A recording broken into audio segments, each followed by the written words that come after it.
Hey, friends, welcome to episode 276 of Better Than Before Breast Cancer with me, Laura Lummer, the breast cancer recovery coach. I'm so happy that you joined me today. And today's actually a pretty special day. I'm recording this podcast on my youngest son's 24th birthday.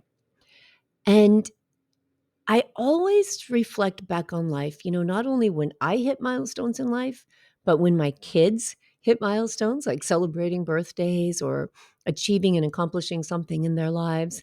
And it just causes me to think back on when I was their age and where was I at and what I thought my life would be like now. And I look at my kids, my youngest, so he'll be 24 today. My oldest is 41. And then my other two kids, one will be 32 in next month. And then the other one is going to be 40 in January. So they've had a lot of life under their belts already. And it's pretty amazing. Like, God, my kids are almost as old as me now. It's pretty weird.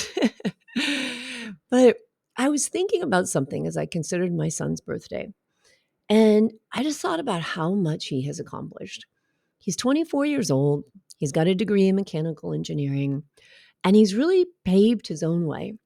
We recently started a business together that I'm very excited about, but I did that because he's such a go-getter and he just makes stuff happen. Like I never ever think about or worry about him floundering. No matter what happens, no matter what's come his way, and he's dealt with some pretty rough challenges already in his 24 years of life. He always finds a way and he's extremely strong-willed, so he figures it out on his own.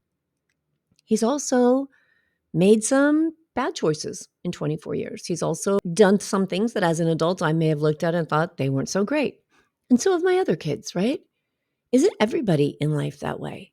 But when I think about my kids and I think back on the cumulative years of life I've witnessed them having, but especially my 41-year-old who literally traumatized me for most of his life and where he's at now in life, I was thinking about this and I thought, I never think about my kids from the perspective of shame.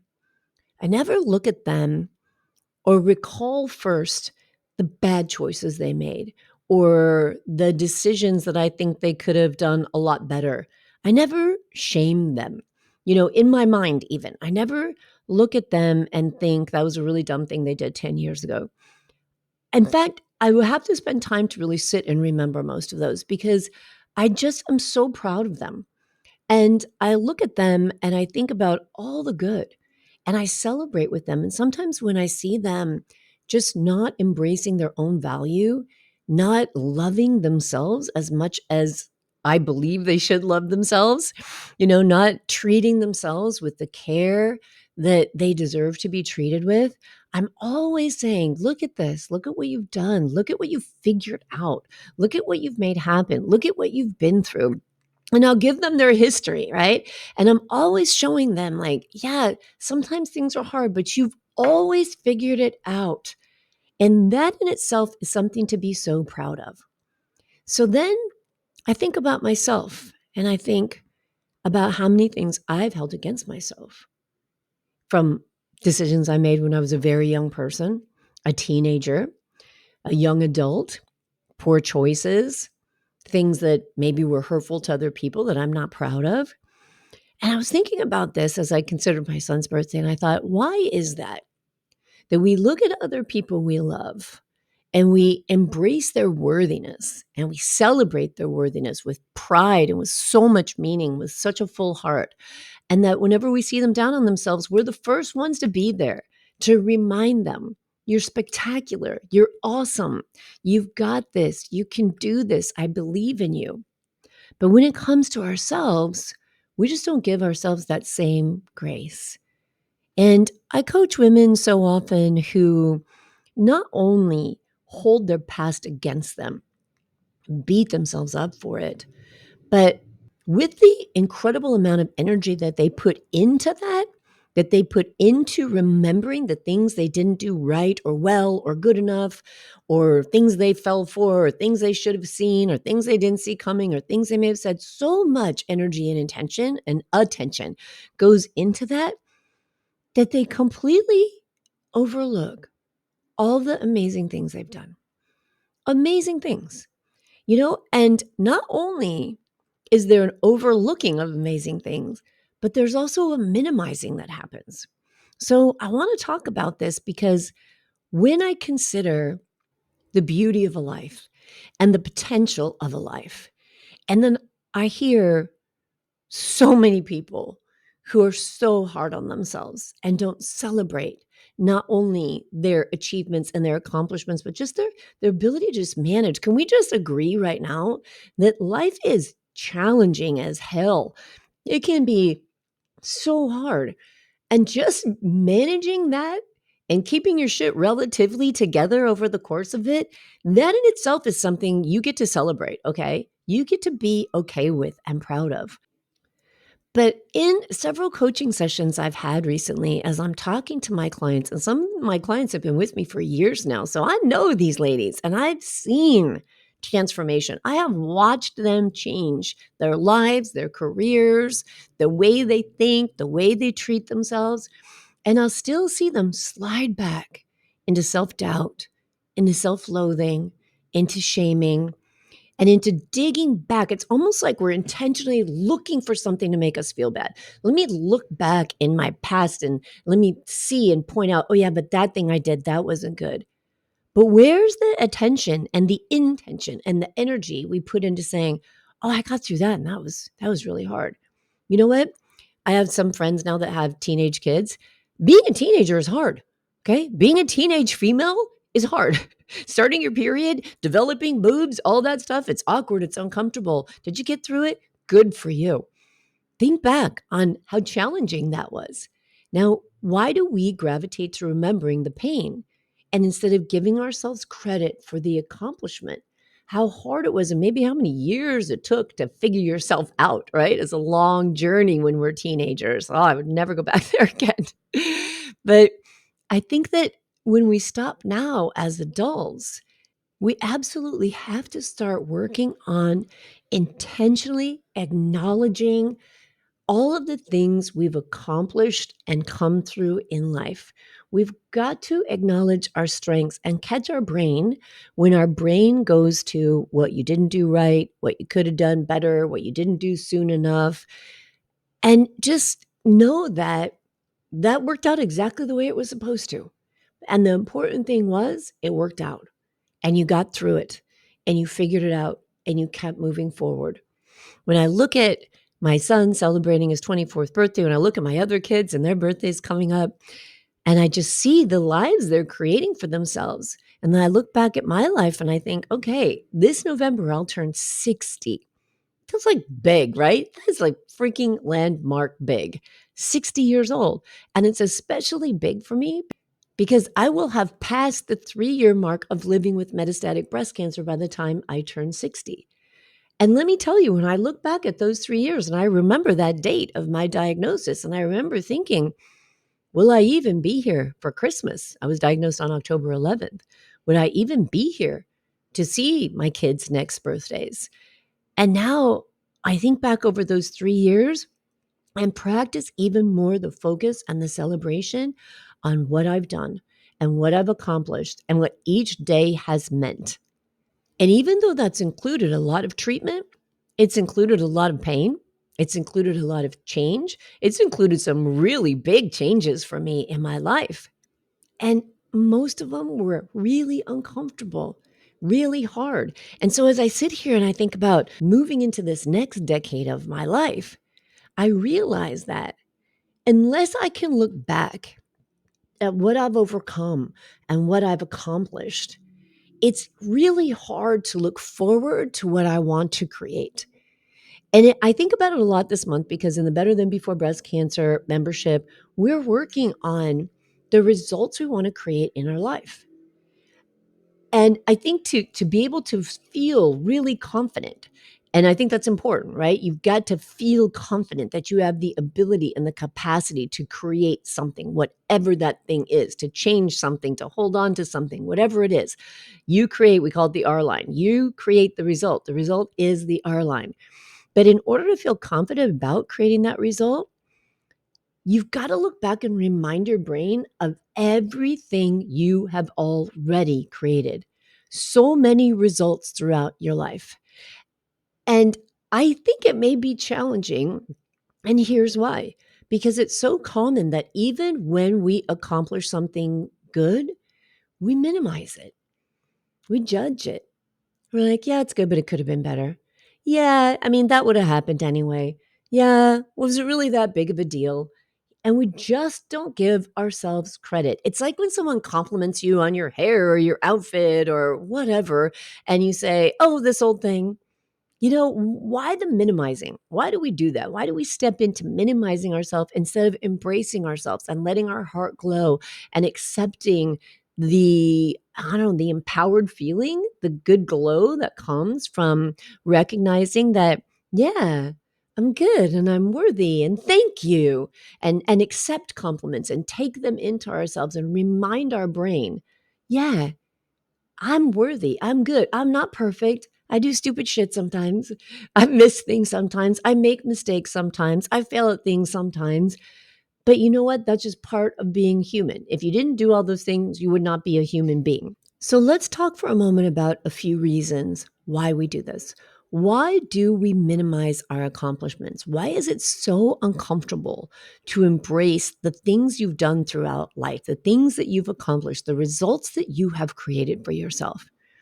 And I'm going to share with you some of the things that I see when I'm coaching people and when I'm talking with my friends or engaging with other women. These are some of the top things that I see.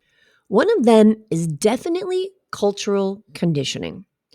And what I mean by that is, as far as we have come in the United States where gender roles are concerned, there's still a lot of ideas that we as women accept on our and put on ourselves when it comes to this. You should be humble, you should be meek, you should be mild, don't brag about yourself, right? Don't make other people feel like you're better than them or more important to them.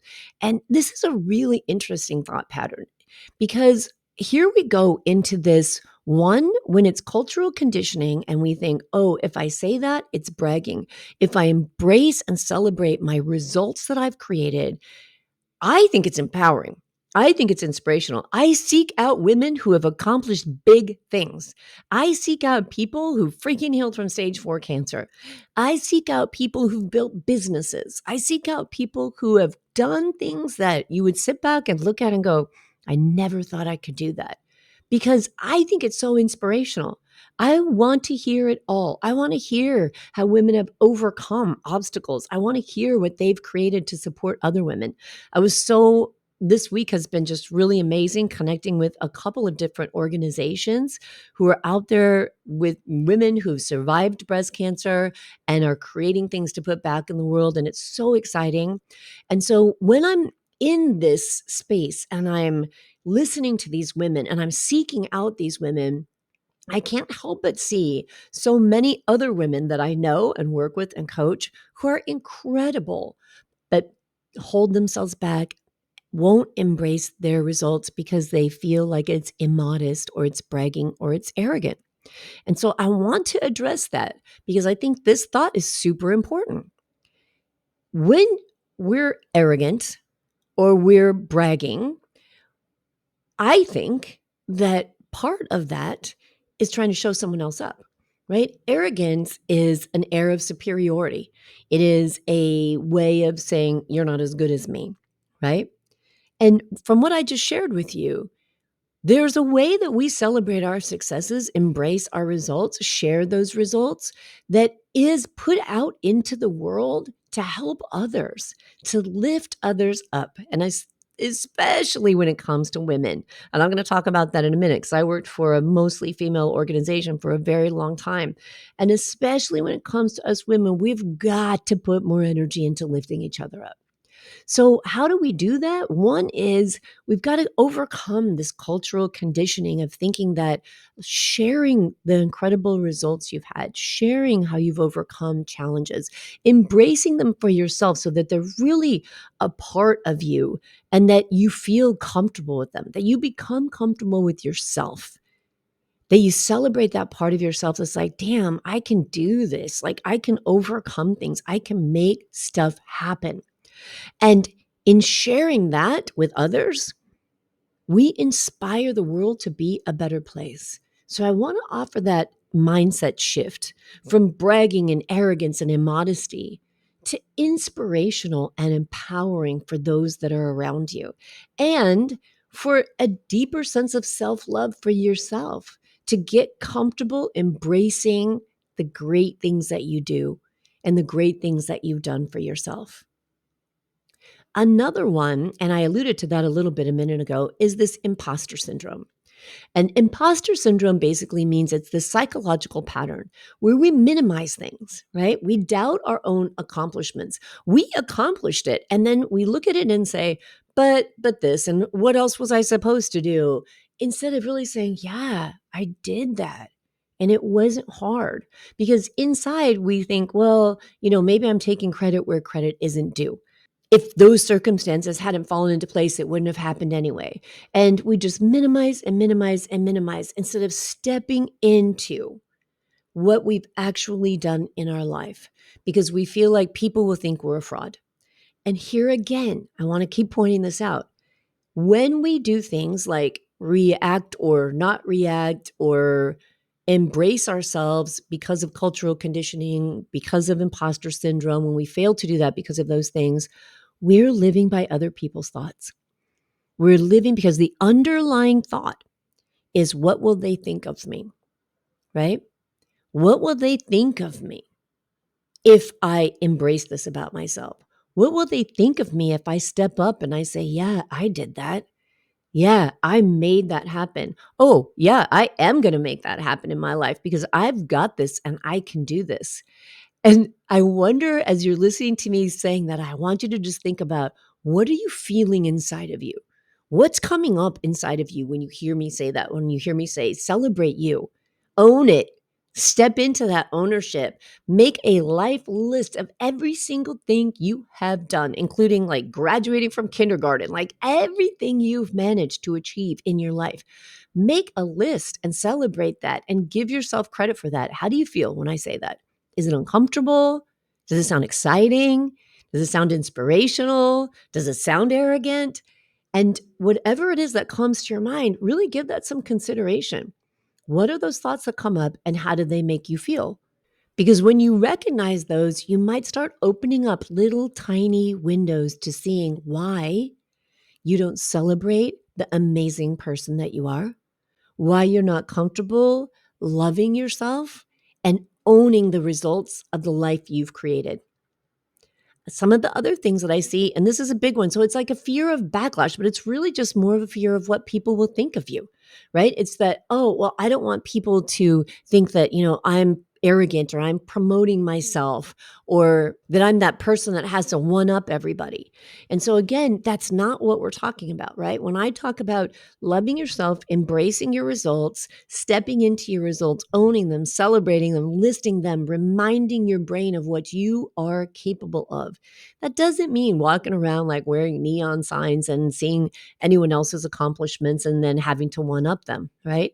So when we're embracing ourselves and loving ourselves and recognizing our accomplishments, it's actually completely the opposite of this arrogance and superior and self-promotional attitude. Because when we can do that and embrace that in ourselves, we see it more in other people. So we don't have the desire to one up someone who's celebrating their success, sharing their results with us. We celebrate that with them because we become comfortable embracing the power we have to create things in our lives. So it actually works the opposite of these thoughts that we've been conditioned to think. And a final reason that I see, and this has actually played a big role in my life, is the gender bias, right? And I don't think that it's intentional that this happens. And I think it depends on the world someone grew up with. So generations have a lot to do with this. But it's been my experience that you can accomplish something that's the similar or is exactly the same thing as some man in your life or a male person that's in your life, but the male's accomplishments get celebrated more because we don't have the same thought process when it comes to men talking about their accomplishments, right? When men talk about what they achieved, people listen. People are like, oh, other men think, oh, well, how'd you do that? Other men are motivated to do more than that guy. Other women are like, he's pretty successful. I like it, right? But we're not always, especially from childhood, raised that way. I can remember as a kid, like I always played sports and my brother always played sports. My brother was a great athlete. I was a pretty good athlete. I wasn't as great as him, but I was a good athlete and I accomplished a lot of things and won awards. But in our house, there was a wall in the bonus room of our house dedicated to my brother. It was literally a shrine of every award, of every achievement, of every trophy. My trophies and my certificates were in my bedroom, right? On the dresser. My certificates were in a folder somewhere in a drawer. And so I've talked before about, that little version of ourselves, the little me. And this takes me back to what I started talking about in the beginning of the show. When I think about my children, I remember their little versions of them, right? Growing up. And I love those little versions of them just as much as I love the adult versions of them. And I would never in my life think of looking at my child or any little child who accomplished the simplest things, right? Think about little kids sometimes and they'll do let me show you what I can do. And they jump into the pool and you're like, so good. What a great way to jump. But do we look back at our versions of our little former selves with the same care and the same tenderness and excitement? Or do we talk to ourselves like the redheaded stepchild from Game of Thrones? And some of that can have to do with even subtle messaging when we were growing up of, oh, that's nice. You're a girl. It's cool that a girl could do that. That's good for a girl. Right. And so it's that more conditioning of minimizing. Well, you're a girl, so that's okay. But look what he did. Right. Something just to think about. And I don't say that to go back and look at our lives with anger or blame towards anybody else, but just think of the messaging. Again, as I said, I don't think anyone does this with malice. My parents didn't have a shrine to my brother because they didn't love me or care about me, but they did have a different mindset when it came to males and females. And it was from a different generation, right? And it's very different from the way I think about the accomplishments between males and females. But I do think it plays a role in our inability today as grown females to step into the ownership and the celebration of our results, of what we've created in our life and how we have gotten to the point in life we are now. And again, the reason that is so important and so powerful is because when you do that, it builds confidence, it trains your brain, and it teaches you that you can do more. You can do it, whatever you desire, whatever result you want to create. I think, again, about going through breast cancer treatment. How does this relate to everything? Going through that experience of breast cancer. I talk many times on this podcast about how powerless people can feel, right? We go into this medical world, all this new jargon, all these new treatments, choosing between this hard decision and that hard decision. And we feel very powerless, which is why I'm such an advocate of the metabolic approach to cancer, where we step in, and such an advocate of doing this kind of thought work. We step into embracing things we do have power over and things that can create the results we want in our lives. So I'm going to leave you today with a homework assignment. And the outcome, the hoped for outcome, the R line for this homework assignment is to remind you how amazing you are, how powerful you are, how much you can do, how much you've already done, how you've done that, how you figured it out, and to challenge you to celebrate it, to get a pen and piece of paper and to go back as far as you can and remember every little thing you have accomplished. The first time you baked a cake and it came out good. The first time you made an amazing dinner. The first time you figured out how to pay rent by yourself. Think about all of the amazing things you've done, because we spend way too much time thinking about the things we didn't do good enough. And in order to turn that tide, we've got to remind our brain there's so much more you did right. Okay? I would love to hear what you come up with. So I really do hope you do this assignment, because as we near the end of the year, we've got we're in September, so we got 4 months, but that last quarter of the year it could be so strong and set yourself up for an amazing year following that, right? But recognize first how much power you have to make that happen. And come and find me on Facebook or Instagram. DM me. You'll find me as the breast cancer recovery coach on both of those platforms. And tell me what you recognized. What results have you created in your life that you are proud of and that you will step into owning? And if you want to learn how to celebrate that even more and create even bigger, better results for yourself in your life, come and join the Better Than Before Breast Cancer Life Coaching Membership, because this is the stuff that we work on. Every month, we've got a new topic. We dig into it. We do our self-coaching on it. We do our coaching on it. We support each other on it. And we learn how to really step into our ability to create the lives we want to live that are better than they were before breast cancer. All right, my friends, take care, plan some time for your homework, and I'll talk to you soon.